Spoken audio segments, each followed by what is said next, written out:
putting this in my office. Did you make Ben Jeff? Wow. No, just Jeff. Ben is a special, guest appearance. I was going to say, I'm not a saint yet. He's not so. a saint. You gotta pay a little more money. Yeah. Yeah, it's $1 million, isn't it? I love the fact that I don't have an office door and I've got a curtain. So in the holies of holies, I do also now have a saint photo. You like that? That's good. I love solid. my hand gesture is just. Let me see yours. Are you holding? I'm holding You're holy. Holy. See, look, I got to scroll because I roll that way with reading stuff. Reading stuff. I read books. Congrats, doctorate. I read books. I like them words in them books. I haven't read a book since I graduated. Just watch podcasts. Well, thank you, Stefan, Yeah. for your That's creativity. That's awesome. That's the best Christmas present I've received I yet. appreciate that. Yeah. It's actually The a first one. Christmas bonus around here, actually. right. This is eternal. Oh, man. Well, welcome back, I guess. I don't know. Jeff's gone, so he can't just randomly start the podcast. I told these guys, though, I wanted to start by telling a story. I was at the gym the other day, and a guy who we go to church with stops me out of nowhere, and he says, "Hey, I got a question." He's like, "It's been bugging me for the last few weeks." He's like, "I went out to lunch with my family. We were all talking about it, and I just got to ask." And I was like, "Sure, what's up?" He said, "Now, did Jeff really write a book?" And I said, "Absolutely. It's for sale on Amazon." And he goes, "I thought so." He's like, "We were talking about it. We were pretty sure he wrote a book." Anyway, I told him it was a joke, but he really thought that he wrote a book. The cover was professionally done. Stefan was. did It a was very, well done. very Yeah. good job Yep. promoting that. Just think if we actually produced content that mattered. Yeah. At least we know we'd have cover pages that That looks fantastic. would look great. Yeah, between Stefan and Levi, maybe we can Yeah. get something. Get together. something going? Yeah. Yeah, it's really the meat of that stuff that we're having trouble with. Right. But the front and back covered. Yeah. I just thought it was Artistic, fantastic. detail. Yeah. We got that Yeah. down. That's good. So buy Jeff's book on Amazon. Wives submit to your husbands. 7 Is that ways, right? I think, is what 7 ways Jeff to titled make it. marriage work. Yeah. Yeah. Yeah. That All sounds- right. Well, All right. Ephesians. Ephesians. We asked Ben Van Heine to join us on the podcast today, mostly because he's the only one that knows anything about Ephesians 5. So Ben, walk us through kind of where you're going with the message and what you talked about. Yeah, where I'm going to head with the message this week is talking through the idea of when we are encountering Christ in a relationship that most of the time people approach Christianity and their journey more along the lines of trying to modify a behavior. If I stop doing this, if I don't do that, or, I do all those really bad things that I know I shouldn't do that my grandma wouldn't be proud of. We live that way. And we think that if we can just try hard, grit our teeth, and make a better way for myself, that's being a good Christian. And really what Paul's whole message and thrust here from 4:17 on through the end of chapter 5 is it's got to take a transformation, replacing those things that you do with your relationship with Jesus, and let him forgive and move on and help you to eliminate those things. And so it's a really pretty basic and you always hate to say it's an easy text, to preach from, but this is one of those, you kind of set it on a tee and it really preaches itself, because it's just basically saying this is how you need to live in order to follow in, not only in where Christ is leading you, but to live in a way that makes you a good citizen too. So this is my opportunity to once again use the awesome phrase, moralistic therapeutic deism. Whoa. Well done. You like that? Moralistic. Let's close this podcast down. Moralistic therapeutic deism. So if you are better, then you'll feel better, and we worship that in our culture. So it's this, what you were talking about, behavior modification. Yep. And you're right, especially last 15, 20 years of church, a lot of church preaching has been like, if you just do better, Yeah. if you get your life, straightened up and X, Y, and Z, then your relationship with Jesus will be better. Well, the gospel is what transforms us, and that's the truth that Paul lays out here all throughout Ephesians, and how the gospel addresses all areas of life. Yeah. When we submit our lives to Christ, he's the one who transforms our lives. And so the key to this is submitting our lives to Jesus and letting him change us by the Spirit as we follow him, not getting all of our stuff together, then following Jesus. Right. So, right. And it's interesting because in, the first part of the passage that I'm going to deal with, Paul says, basically, the way you grew up, the way you lived before, if you were a Gentile, you learned Gentile ways. But when you came to know Christ, now you do things Christ's way. Mm-hmm. You do things in the way that he would have you to do them. And then he goes on and kind of gives them some examples of, it's okay to be angry, but don't sin in your anger. It's okay these things are going to work out. He says in 22, you were taught with regard to the former way of life to put off your old self, which is being corrupted by its desires. But again, putting off those desires is not enough. You can resist temptation all day long, and the moment you're weak, you're going to go back to that temptation. You're going to give into it. Paul says instead of just putting off the old way of living, he says, now I want you to put on a new way of living and a new life.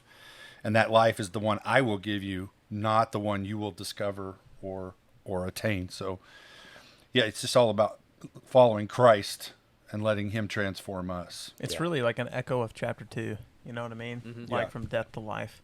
Yeah. Fully alive in Christ. Yeah. Platt did a series a long time ago, and I think they went through Ephesians.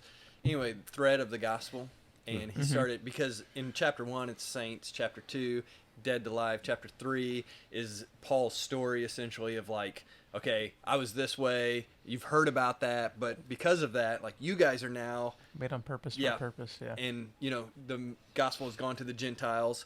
So it's interesting. In 4, he gives kind of the code of conduct of like what it looks like now, how we live as a family and how we interact. And then 5 is this identity piece. And so there's this thread of the gospel that's weaving all the way through Ephesians about how our identity, our purpose, everything is changed because of what Jesus has done. And so it's always coming back to this finished work of Jesus in every chapter. And then he finishes it with, now get in the war, right? The armor. Yeah, it piece. moves us forward. Yeah. Yep. So because when you choose that way of life, when you choose to come toward Christ and leave your former self, that's when Satan will attack you with, that way was way more comfortable. That way was way more fun. All the things that come along with the lies that Satan tells. And he contrasts it so well. He jumps from, here's the old way of doing things, now here's the new way. And then in chapter 5, he says, hey, by the way, that's the old way, and here's the new way. And you don't have to guess as to what you need to do and how you need to check your life to know whether you're following Christ or whether you're following, the old way of doing things. He just makes it so clear and easy. do you think Paul, because this is a collection letter, right, of Colossians, Ephesians, Philemon, those 3 are sent back they are sent back at the same time, because there's overlap in chapter 4 of like the household code with Colossians. Yeah. And these themes are ones that continue to play out in both locations. Yeah. So I think that's interesting I do too. because it's a cultural context thing going on in that region that Paul's addressing, but it's universal. I think this is interesting. I taught chapter 3 last week at a different location. And Our Robinson campus. Robinson. Yeah. All you peeps out there, Robinson. Anyway, there's this theme that's going through there that's still present today. Yeah. Right? Like this whole wives and husband thing. We've been trying to figure this out from the dawn of creation. But even how we interact as a family and how the gospel transforms our lives. This is, Paul's dealing with this 2,000 years ago, and it's still very applicable to us today. Yep. You think, we stood in in this area, and you can kind of see why Paul continues to talk about this theme of the old self and the new self, because you think about the culture that was around them. And we've seen idols everywhere, different altars that they worshipped at everywhere around them. And so their old life is constantly around them. And so I think it's why Paul continues to go back to, hey, we're putting this off, now we're taking on Christ.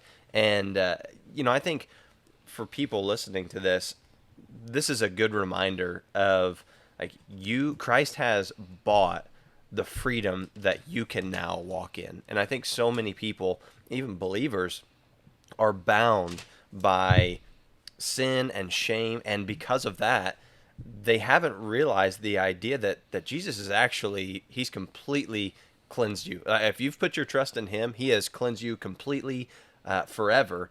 But you now have to walk in that freedom. And so we talk about the process of sanctification, but I think so many believers are living by the calendar. And what I mean by that is they are Xing off the days that they're doing good. Nope, I didn't struggle today. I didn't fall into this temptation today. Now I did. Well, crud. I must not be a believer anymore. I must I'm glad not you be changed the saved. language there. Yeah. Yeah, You're being sanctified. I am being You're sanctified. moving towards yes, Jesus. I would have One said word at a another time. word. Yeah, a couple a weeks couple ago. weeks ago. And I'm so, really proud of living you, Ben. proof of what. Well, Yeah. I mean, Saint. this speaks for itself. The So gospel's real. In your it life. is real. They don't give you this for nothing. Still raising $1 million to actually become a saint. But They don't give you that for nothing. I'll tell you that. go fund me. But no, there's so many people. It's hard to be serious after that, guys. Come on. Come on. There's so many people that are walking in this freedom, and then they screw up. It's like, well, shoot. I guess I'm not sanctified. I guess I'm not. I just want another opportunity to show that I am being made new. Moving towards Yes. Jesus. Darn it. When you said that, I was like, oh. No, but there is so many people that are living by that, and it's just a reminder that is your old way, but you are putting on that new self. You are able to walk in that freedom, and so yeah. To take it, Gosh. to take it. Well, that serious point was invalidated now. So I don't even know whatever. what we were Just talking about. Shut it down. to go a step further in this, you were talking about being on location there and seeing, especially in Ephesus, with idolatry and worship of foreign idols and gods all over the place. This idea of taking off the old and putting on the new was literally this idea of it could cost you everything. Yeah. Because by you becoming a follower of Christ, it meant I don't go to the temple anymore. I don't do these things anymore. Mm-hmm. And so the result of that is if I don't do it, I'm probably walking away from family that does. Yep. And I'm totally living in a completely different way. And so I think sometimes we forget about that. Yeah, and I think it's an important thing to add to that is like that is their whole livelihood. It is. It wasn't like it was just certain elements of their life that they did. It was all wrapped up in that idolatry. So to put on this new self is to literally say I am totally radically transforming my life, and I'm not doing all of these things. Well, it's what you say all the time. It's this idea of that it might cost you everything. Mm-hmm. All of life. All of Surrendered life. to Jesus. Yeah. Yeah. Well, Paul, it's interesting you say that because I think culturally we like to, in our culture today, we like to say, well, I don't have to give up those friends or I don't have to stop going to those places because, I still have to be an example for the gospel and I still need to be an influence there. And Paul says, let there be absolutely no hint of, he lists them out, sexual immorality and greed and improper use of, the temple and obscenity and foolish talk and coarse joking. All the things. He says that there should be a literal transformation from not just, painting the room and hanging another picture over here on the wall. He says, rip that stuff down to the studs and start over and make it a totally different thing than it was before. Yeah. So, and that may be is the challenge, especially for, I think, teenagers. And when they start to hear that, you mean I have to start listening to different music? You mean I have to start hanging out with different friends? Well, maybe it does. Yeah. Whatever that means, and not as a means of salvation. You know what I mean? Yeah, not fire insurance. Because that's where I think that has become so convoluted. It's like, okay, so if I get rid of this, if I change these friends, if I do these things, then I'll be saved. Right. No, because of salvation, now Christ has given you a new heart Yes. and starts to transform these things. So Yeah, for sure. my parents started watching the podcast. Wow. Yeah, Welcome. so welcome to my Blunkers. parents. But I got a Green Day CD whenever I was, I think, in like 6th or 7th grade. Yeah. We still played that song, I think, at church a few years ago. But Jordan's shaking his head, yeah. Anyway, He said never heard of Green Day, but my sure. mom burned my CD. that I Recently? got. No. Like, whenever I was that I thought while that watching age. the podcast, she started. No. Not in the cool way of like she got on Napster No. and downloaded and like, hey son, here's a new CD. No, she put it in the fire. Oh, yeah. Wow. Napster. Because, that was going to She like, AOL'd set it. me on the wrong path. You know what Yeah, I'm saying? Like, yeah. yeah. And I was just thinking, like, how many times, no fault to my mom, love my mom. But, like, how many times do we do stuff like that thinking we want the best for someone, right? Sure. And so we immediately jump to, okay, well, let's remove this out of your way. When, okay, I don't know, maybe burning that helped me, like, follow Jesus better. I don't know. Yeah. I don't You know. know, if I've you're, noticed a change. I'm just trying if to make my mom Bunker's look- mom's watching, why don't you let us know in the comments Yeah, if that if helps? If, no, Yeah, if for that nothing helps. else, Yeah, we your like- musical taste has gotten a ton better. I because ju- of I just that. don't So, listen to Mrs. music Blunker, anymore. Thank you. So Thank actually, I believe you said you hate Christian music, but He always used to hum "Wake Me Up When September Ends" around here, and since you've Well, done that's that, because he's waiting for deer season. He's that like, is true. wake me up till this terrible month is over. that's it. because Okay. it's bow All season. Okay, Well, and my point Yeah. is we move to It stinks the... when you're trying to make a Come on, powerful point right? and people are messing around. You guys are And not, clowns. Not to evaluate, Nice language choice. not to evaluate your mother's parenting skills. But do it anyway. Go But ahead. But here's It's- where she went wrong. But I do think, to your point, that is what we do. A lot of times we think if we can just burn a CD, Yeah. or if we can take that poster off the wall. I lived in an era of in the 80s where that was cool, Yeah. where you put posters on the wall of your favorite bands or whatever, or if you just and that's only a modification of that. Behavior The heart didn't modification. change. You still loved Green Day. Yeah. But well, I don't have the CD anymore, so what am I going to do? I'm probably going to go I got sneak Nirvana. it, right? Or what? You're just- definitely a Nickelback guy. yeah, I'll just guys use are my too- dual young cassette for recorder. I'll just use my dual cassette recorder, boom box, to make a reference, and I'll I do just know what you're Out record of talking it. curiosity, what was the go-to poster in Bim 90s? I'm going to guess Poison. Comment below your guesses on that, actually. You want me to hold off and tell No, you? no, go Give me ahead, go ahead. Oh, No, it go was Quiet Riot. Quiet, right? Not Yeah. Twisted Sister? Come on, feel the noise. That was my go-to. Siri, look up Quiet Riot poster. But I know exactly what you're Unfound. talking about. but I think what it drives us to, I think to go back to the point is that what it drives us to is if you're going to take it away from me, but my heart hasn't changed, you're going to cause me to sneak it, to be even more addicted to it, or whatever the fill in the blank is. Right. And that's Paul's whole point here is don't go back to that, because you have to completely walk away from that so you have no taste for it Right. any longer. Well, yeah, it's understanding that this Christian life is not. We don't live this way out of obligation. Like it's who we are.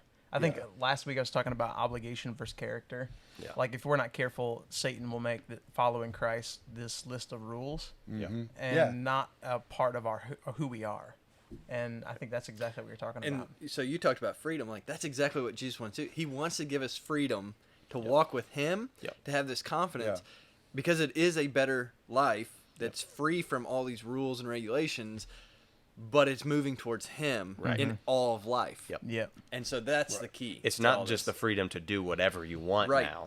It's the freedom to be able to remove your old self, incapable of following Christ, to walking in a life that is Right. built around the person and work of Christ. And fulfillment is there, Yep. purpose is there, hope is there. Yep. That's where kind of- Salvation is there. Salvation is there Absolutely. in the person of Yeah. Jesus. Yep. Right. So we get to freely move towards that without being hindered Yep. by our old self. Right. That's what people get Yeah. mixed up. Yep. Yeah. And it's appropriate that he says there at the end of the passage, wake up.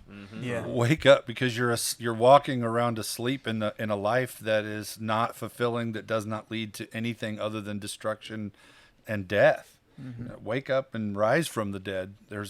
It's a message of hope and salvation and all those things that, again, it puts itself up on a T. And Jeff texted me and said it's almost like we could just read this, pray, and finish the service out and be done with it. because it's really just that good. Well, we are late for a all staff meeting, so we better close it down. But if you want one of these posters like we were talking about, just go ahead and let them know. 1995. Yeah, Checks payable to us individually. Yeah. Stefan would love to send you the digital copy with the candle. Just let him know. And we will pray over them and bless them for you. Yeah. No one's watching at this point anyway. All right, we'll catch you in the next podcast.